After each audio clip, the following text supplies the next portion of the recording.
Hey everyone! Today, we're diving into how to talk about future plans in Spanish.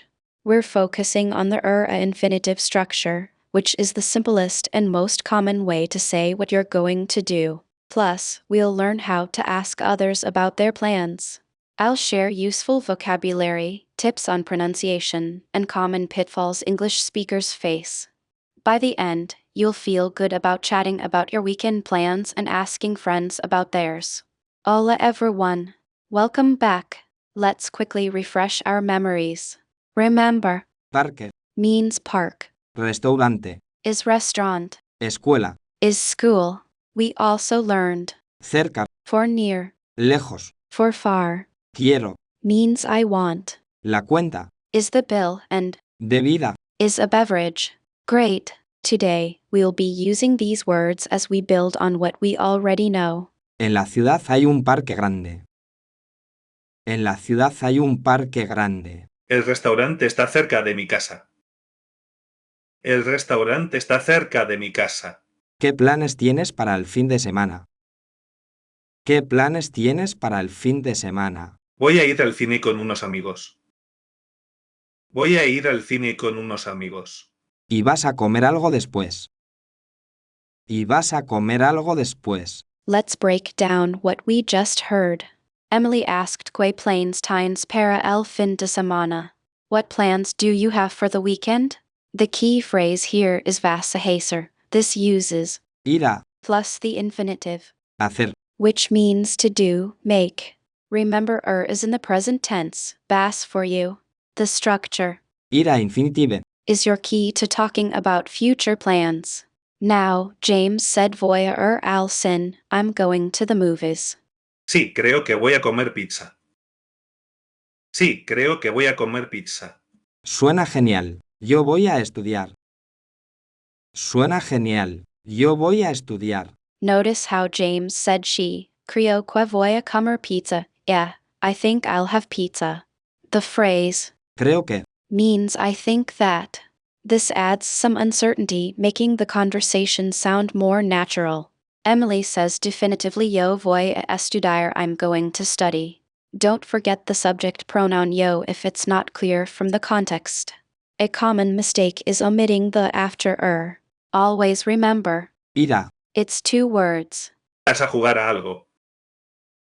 ¿Vas a jugar a algo? quizás vaya a jugar al tenis. Quizás vaya a jugar al tenis. James asked vas a jugar a algo. Are you going to play anything? Emily replied with quizás vaya a jugar al tenis, maybe I'll play tennis. Quizás, Is super useful for expressing possibility, maybe. It shows you're not completely sure about your plans. The inverted structure in questions is crucial. Vas a instead of to vas a. Don't forget to practice pronouncing. quizás. It can be tricky for English speakers. Sí, espero que te diviertas. Sí, espero que te diviertas. Today, we'll focus on adding specific times to your future plans using a infinitive. You can simply add the time after a. For example, voy a comer a las dos means I'm going to eat at 2 o'clock. Pay attention to the use of a las when referring to specific times. Vas a salir a las 8 de la noche. Vas a salir a las 8 de la noche. Excellent. Notice how you used a las correctly. Remember, when asking about a specific time, a las at the is crucial. This clarifies that you're referring to a precise moment. In this case, you're asking if your companion's plan involves a set hour. Sí, voy a ir al concierto a las 7:30. Sí, voy a ir al concierto a las 7:30. Very good. Let's highlight how you correctly used y media to express half past in Spanish. This is essential for giving and understanding more precise times. Remember that y media always follows the hour. It's a very common and useful expression. Y media. Means and a half. Entonces, ¿vas a tomar algo antes de ir al concierto? Entonces, ¿vas a tomar algo antes de ir al concierto? Today, we're expanding on expressing future actions by incorporating preferences.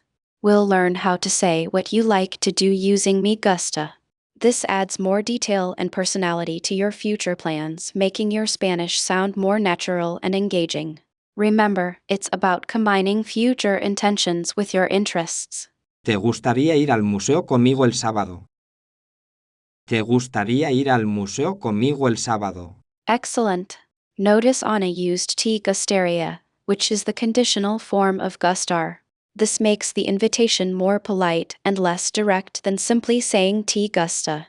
It translates to would you like or might you like. Pay attention to the accent mark on gustaría. It's crucial for correct pronunciation and meaning. Me encantaría, pero tengo que trabajar. Me encantaría, pero tengo que trabajar. Benito's response is very useful. Me encantaría means I would love it, adding pero but introduces a contrasting element, the need to work. This demonstrates the ability to express both enthusiasm and limitations. This showcases a real conversational dynamic and the ability to manage changing plans. Qué pena, quizás el domingo. Qué pena, quizás el domingo. Ana uses que pena to express disappointment, a common and natural phrase. Then, she skillfully redirects by suggesting an alternative, Sunday. Using quizás again shows flexibility and willingness to adjust plans. This demonstrates the practical ability to propose new possibilities when the initial plan doesn't work out. Sí, el domingo está bien. ¿A qué hora? Sí, el domingo está bien. ¿A qué hora? Today, we're going to learn how to express obligations using tener que, which translates to have to or must in English.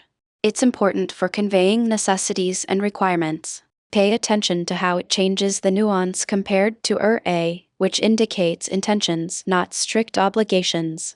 Remember, context is key. Tengo que estudiar mucho para el examen. Tengo que estudiar mucho para el examen. Excellent. You've correctly used tener que. Notice how the sentence structure mirrors English: question word, subject, verb, object. The question mark is crucial in Spanish. We'll now practice forming other questions with tener que. It's a highly useful phrase for navigating daily situations and responsibilities. Sí, tienes que estudiar si quieres aprobar. Sí, tienes que estudiar si quieres aprobar. Very good, Benito. Your response is spot on. We've now introduced tener que within a conditional clause si quieres. The si clause if is very common when explaining the reasoning behind an obligation. Remember that when using tener que in a conditional sentence, you still conjugate tener based on the subject. Tengo que comprar un regalo para mi madre. Tengo que comprar un regalo para mi madre. Perfect, Ana. Notice how you seamlessly incorporated the direct object un regalo. Remember, the object follows the verb. This sentence is very practical and shows how easily you can express everyday obligations. Let's move on to discussing frequency of these obligations. ¿Con qué frecuencia tienes que comprar regalos? ¿Con qué frecuencia tienes que comprar regalos? Excellent question, Benito. You've expertly used con que frecuencia to inquire about frequency. This phrase is incredibly useful for gathering information about routines and habits. The word order is standard, con que with what followed by frecuencia, frequency. It's a key piece for describing habits. Normalmente, tengo que comprar regalos 2 veces al año. Normalmente, tengo que comprar regalos 2 veces al año. Today, we're going to introduce the conditional tense using podría to express possibility or a polite request. Think of it as the Spanish equivalent of could in English. It's more tentative than and often used when offering suggestions or politely requesting something, softening the tone and showing consideration for the other person's response. ¿Podría ayudarte con las tareas, por favor? ¿Podría ayudarte con las tareas, por favor?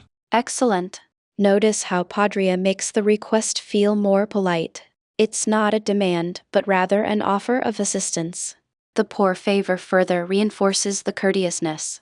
This is really helpful when you don't want to seem too forceful or intrusive in your communication. A perfect response. Claro means of course or sure, and it's a friendly way to accept Ana's offer. The question que necesitas shows willingness to assist. Remember that using reciprocal language and demonstrating a willingness to assist creates a pleasant exchange. ¿Podría prestarme tu libro de matemáticas si no lo necesitas ahora?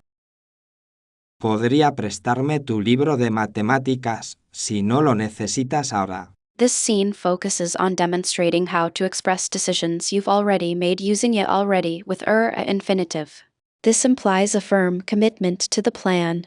We'll show how to confirm a decision and respond to someone else asking about your plans, emphasizing that it's already arranged.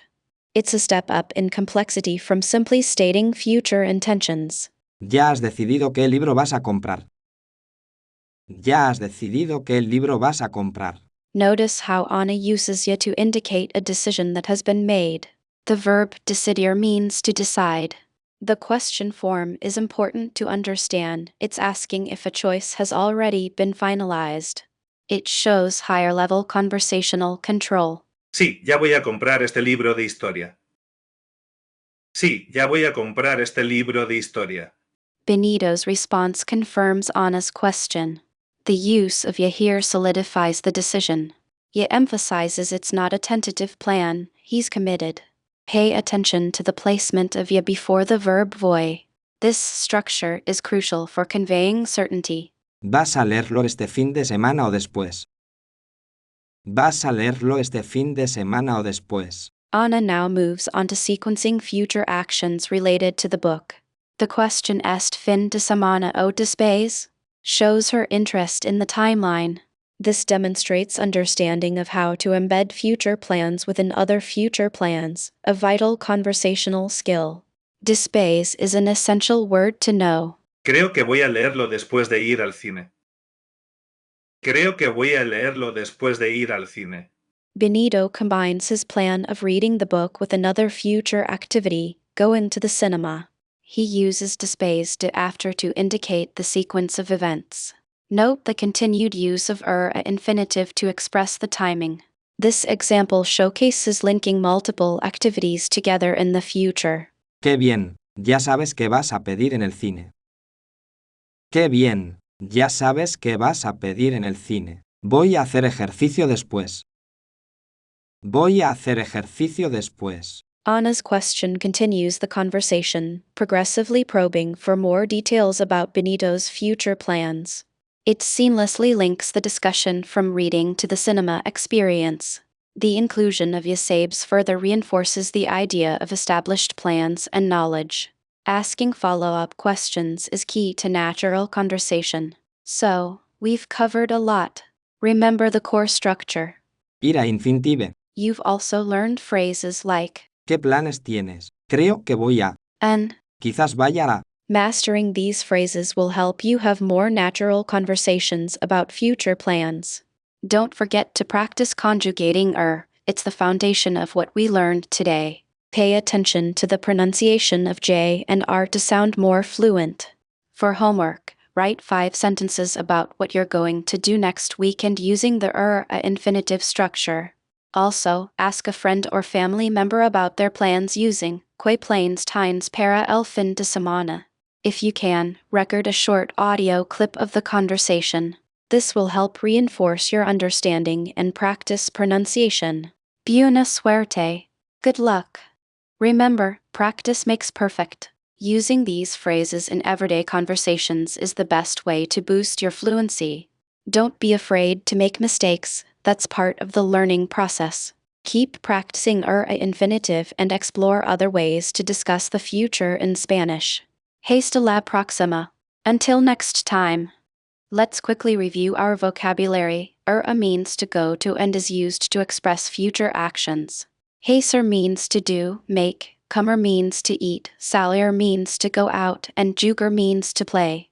Master these words and you'll be well on your way to confidently discussing your plans in Spanish. Don't forget creo que and quizás for adding nuance to your expressions. Okay, fantastic. We've covered a lot today, reviewing the future tense with Ir a. remember, it's a really useful way to talk about what you're going to do. Let's quickly recap with a couple of quiz questions. All right, first question. What is Emily going to do this weekend? Is it A, go to the movies with friends, B, study, C, go to the park, or D, eat pizza? The correct answer is B, study. Emily mentioned she has a test coming.